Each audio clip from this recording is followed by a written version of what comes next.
C'est difficile d'avoir un rendez-vous à la préfecture ou avec ton assistant social pour renouveler ton titre de séjour, pour renouveler ton récépissé, ou demander une autorisation de travail, valider votre visa, ou même pour demander la nationalité française et acheter des timbres fiscaux.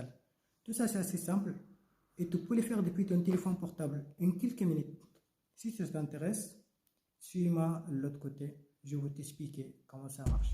C'est simple et rapide. Viens avec moi, je vais t'expliquer. A tout de suite à notre... La première chose, on va écrire étranger en France. Étranger en France. Étranger en France. La première lien, c'est un site d'administration français. C'est un site de la préfecture. Vous pouvez tout faire sur votre téléphone. D'accord. Là, on a la page. D'accord. Mais on voit là où il y a le petit bonhomme. On fait se connecter. Et là, vous pouvez se connecter avec la France Connect si vous avez un compte.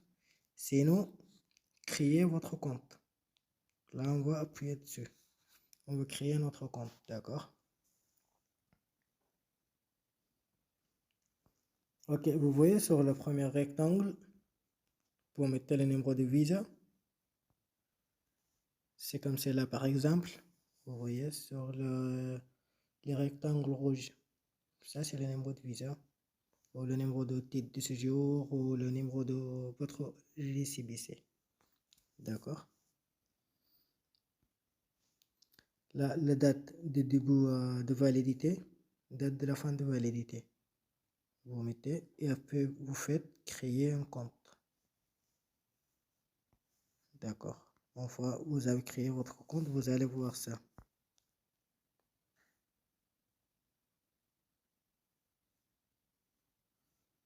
Vous allez voir tout ça avec votre nom sur la droite. D'accord. Vous allez sur le menu. Le menu, qu'est-ce qu'il y en a? Il y a demander un titre de séjour, demander la nationalité française, acheter un timbre fiscal électronique et demander une autorisation de travail et déclarer un changement. Demander un document de voyage et nous contacter si vous voulez contacter la préfecture. Et tout ça, vous pouvez le faire depuis votre téléphone portable. Et là, qu'est-ce qui se répète assez souvent? C'est déclarer un changement. D'accord? Je déclare un changement de situation, par exemple, domicile, situation familiale, état civil. Vous appuyez ici et après, vous suivez les démarches sur continuer. D'accord? Sinon, en bas, qu'est-ce qu'il y en a? Sur la deuxième ligne, signaler la perte si vous avez perdu votre titre de séjour, le vol ou le détérioration. C'est difficile pour moi. De mon titre de séjour. Donc, si vous avez perdu votre titre de séjour, récépissé, tout ça, vous appuyez là-dessus, vous faites continuer, vous suivez les démarches. Après, autre chose, ici on a acheté des timbres fiscaux. Si vous voulez, voilà. Là, vous voyez, choisir le montant. Donc, là, vous avez le montant de timbre fiscal que vous voulez acheter. Ça dépend des démarches que vous allez effectuer. D'accord? Par exemple, si je signale une perte, je fais un signal un changement. J'ai perdu mon titre de séjour, par exemple. Je signale une perte. J'ai appuyé sur continue. Là, prolonger mon séjour en France. Ça c'est pas, c'est ça que je voulais. Mais vous pouvez aussi le faire. Ça c'est une démarche à effectuer.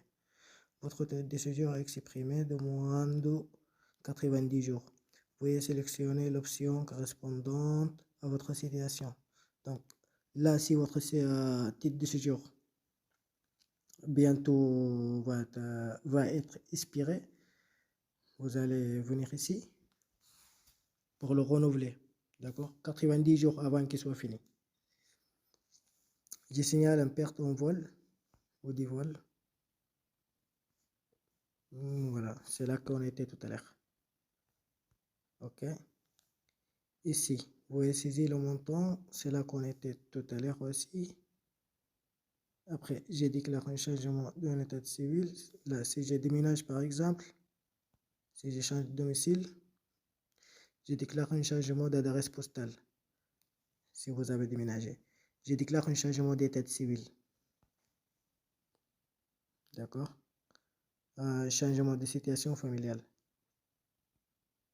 Si vous avez eu un enfant, si vous avez quelqu'un est décédé, là, c'est votre situation familiale actuelle. Si vous êtes marié, si vous êtes divorcé, si vous êtes pacsé, d'accord? Ou signaler une naissance aussi dans plusieurs enfants, de un ou plusieurs. Ok. Je déclare un décès d'un conjoint ou d'un enfant si vous avez quelqu'un qui est mort de votre famille, votre femme ou votre enfant. Donc, tout ça, c'est des démarches à faire. Vous allez les lire doucement, vous allez comprendre, vous allez effectuer vos démarches tout seul, sans vouloir prendre rendez-vous à la préfecture ou sans même prendre rendez-vous avec votre assistant social. Toutes ces démarches, c'est simple et c'est facile. Et après, vous avez 3 langues à choisir, le français et l'anglais et la langue chinoise. Donc, c'est à vous de choisir la langue.